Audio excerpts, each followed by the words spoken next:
নমস্কার বন্ধুরা, welcome to আরকে sports. আশা করি তোমরা সবাই সুস্থ ও ভালো আছো। আজকের এই ভিডিওতে কিছু গুরুত্বপূর্ণ আপডেটস রয়েছে যেগুলো এক এক করে এই ভিডিওতে শেয়ার করব। তাই একটু স্কিপ না করে এই ভিডিওটা শেষ অবধি দেখতে থাকো। চ্যানেলে প্রথমবার এসে থাকলে ভিডিওতে একটা লাইক আর চ্যানেলটিকে সাবস্ক্রাইব করে রেখো। তো প্রথম যে খবরটা রয়েছে সেটা হচ্ছে টমি জুরিক 5 ম্যাচে 3 গোল। এই মরশুমের এই জানুয়ারি ট্রান্সফার উইন্ডোতে সবচেয়ে একটা ভালো ট্রান্সফার ডিল ডান করেছে নর্থ ইস্ট ইউনাইটেড এফসি দল, যেটা টমি জুরিককে এনে। টমি জুরিক অস্ট্রেলিয়ান বিশ্বকাপার অস্ট্রেলিয়া দলের হয়ে এফসি এশিয়ান কাপ জিতেছে এবং বিশ্বকাপেও খেলেছে। তো তার যে একটা ক্লাস রয়েছে তার মধ্যে, সেটার প্রমাণ তিনি বারবার দিয়ে যাচ্ছেন। 3 ম্যাচে 5টা গোল করেছে নর্থ ইস্ট ইউনাইটেড এফসি দলের হয়ে। তো দুর্দান্ত একটা প্লেয়ার। এই প্লেয়ারটি এই নর্থ ইস্ট ইউনাইটেড এফসি দলের সাথে যখন তার চুক্তি শেষ হয়ে যাবে, আগামী মরশুমে তাকে দলে নেবার জন্য কিন্তু আইএসএলের কিছু বড় দল অবশ্যই টার্গেট করবে। কারণ আমরা দেখেছি গত কয়েক বছরে নর্থ ইস্ট ইউনাইটেড এফসি দল এমন কিছু স্ট্রাইকার তাদের দলে নিয়ে এসছে যারা নর্থ ইস্ট ইউনাইটেড এফসি দলের হয়ে ভালো পারফরমেন্স করার পর তারা আইএসএলেরই অন্যান্য বড় ক্লাবে সই করেছে পরবর্তী সময়তে। তো সেই ক্ষেত্রে এই টমি জুরিক যেভাবে পারফরমেন্স করছে, তো তাকে নেবার জন্য অবশ্যই কিছু বড় দল তাকে ভালো মোটা অঙ্কের টাকার অফার তো অবশ্যই করবে। এবার যে বিষয়টা শেয়ার করব সেটা হচ্ছে ব্রেন্ডন ফার্নান্ডেস। হ্যাঁ, এফসি গোয়া দলের এই গোয়ান তারকা মিডফিল্ডারকে দলে নেবার জন্য ইস্টবেঙ্গল এফসি দল আগামী সামার ট্রান্সফার উইন্ডোতে টার্গেট করছে বলে খবর রয়েছে। মানে ইন্টারেস্টেড রয়েছে এই ব্রেন্ডন ফার্নান্ডেসকে দলে নেবার জন্য। তো সব মিলিয়ে যদি গোয়া দল তাকে ছেড়ে দেয় ইস্টবেঙ্গল এফসি দলে, বা ইস্টবেঙ্গল এফসি দল যদি তাকে সই করিয়ে নেয়, তাহলে অবশ্যই দুর্দান্ত একটা সাইনিং ইস্টবেঙ্গল এফসি দলের জন্য এটা হবে। এবার যে বিষয়টা শেয়ার করব, গতকাল নর্থ ইস্ট ইউনাইটেড এফসি দল গোয়ার মাঠে গোয়াকে 2-0 গোলে হারানোর পর লিগ টেবিলটা পুরোপুরি জমিয়ে তুলেছে।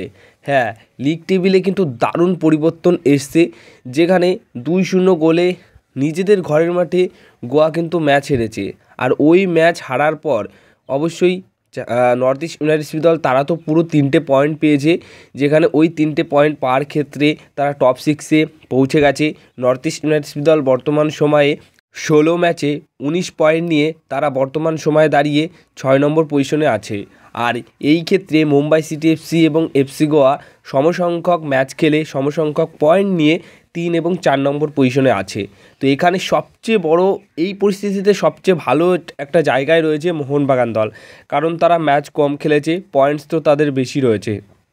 উড়িষ্যার এগেনস্টে অবশ্যই মোহনবাগান দলের 15 নম্বর ম্যাচ হতে চলেছে, আর উড়িষ্যার 16 নম্বর ম্যাচ হতে চলেছে। তো এই 15 নম্বর ম্যাচেই যদি পুরো 3টে পয়েন্ট পেয়ে যায়, তাহলে 32 পয়েন্ট নিয়ে উড়িষ্যাকে টপকে গিয়ে 1 নম্বর পজিশনে চলে আসবে মোহনবাগান দল। আর এইটা যদি করতে পারে, তাহলে কিন্তু কেউ কিন্তু ঠেকাতে পারবে না মোহনবাগান দলকে শিল্ড পাওয়ার ক্ষেত্রে। শিল্ড মোহনবাগান দল কিন্তু জয় করে নিতে পারবে। কিন্তু সেটাই বড় একটা কাজ, সেটা হচ্ছে এই উড়িষ্যার ম্যাচটাকেই ফাইনাল ম্যাচের মতো দেখছে কোচ আন্তোনিও লোপেস আবাস।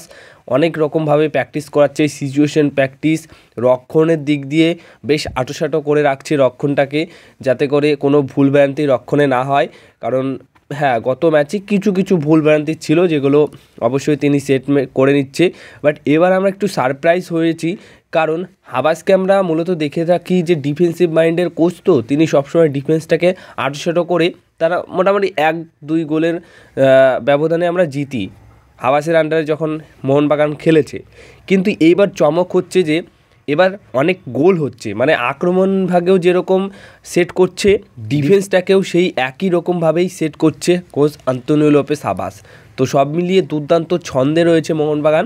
তাই এই সময় উড়িষ্যাকে হারিয়ে 1 নম্বর পজিশনের যে জায়গাটা সেটা দখল করা উচিত। এবার যে আপডেটটা শেয়ার করব, খুবই ভালো একটা আপডেট ব্রেন্ডন হামিলকে নিয়ে। একটা চিন্তা ছিল যে ব্রেন্ডন হামিল তার চোটের জন্য কি খেলতে পারবে আদৌ। তো দেখো, তার চোটটা কিন্তু মোটামুটি ভালো একটা চোট পেয়েছিল, যার কারণে পরপর 2টো ম্যাচ মিস করেছে।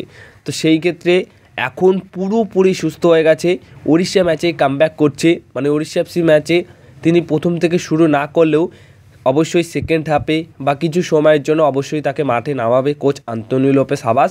অর্থাৎ উড়িষ্যা ম্যাচ থেকে আবার তার কামব্যাক হতে চলেছে, আর তিনি পুরো দমে অনুশীলন মোটামুটি একটা অপশন কিন্তু তো মোটামুটি একটা অপশন বেড়ে গেল কোচ আন্তোনিও লোপেস হাবাসের কাছে। আর বিদেশির সংখ্যা যেহেতু কম, সেখানে যদি বিদেশি সংখ্যা যে 6টার মধ্যে যদি একটা কি দুটো প্লেয়ার ইনজুর্ড হয়, কোনো কারণে খেলতে না পারে, তাহলে কিন্তু বেশ চাপের মধ্যে পড়তে হয় যে কোনো টিমকে।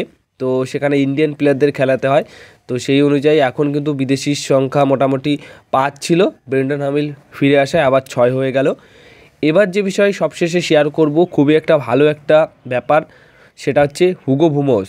দেখো, হুগো বুমোসকে নিয়ে এখন লেটেস্ট যে আপডেট রয়েছে সেটা হচ্ছে হুগো বুমোস কিন্তু এখন তার ছুটি কাটাচ্ছে। যেহেতু তিনি ফ্রান্সে রয়েছে, তাই ফ্রান্সের দিনগুলো তিনি কিন্তু এদিক ওদিক ঘুরে কাটাচ্ছেন এবং সেখানেই তিনি ফটো একটা পোস্ট করেছেন, যেটা তোমাদেরকে স্ক্রিনে দেখাচ্ছি।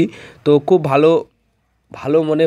ভালো পরিস্থিতিতে তিনি রয়েছেন এবং তিনি তার লাইফটাকে এখন এনজয় করছে মোটামুটি ওই ছুটি কাটিয়ে। তো তিনি আবার ফিরবেন এই সিজন শেষ হলেই, মোটামুটি আইএসএল শেষ হলেই আবার নতুন মরশুমের জন্য মোহনবাগান দলে তিনি আবার ফিরবেন। তো এই ছিল আজকের ভিডিও। যদি এই ভিডিও ভালো লেগে থাকে অবশ্যই ভিডিওতে করো একটা লাইক, চ্যানেলটিকে করো সাবস্ক্রাইব এবং অবশ্যই ভিডিওটাকে শেয়ার করে দিও।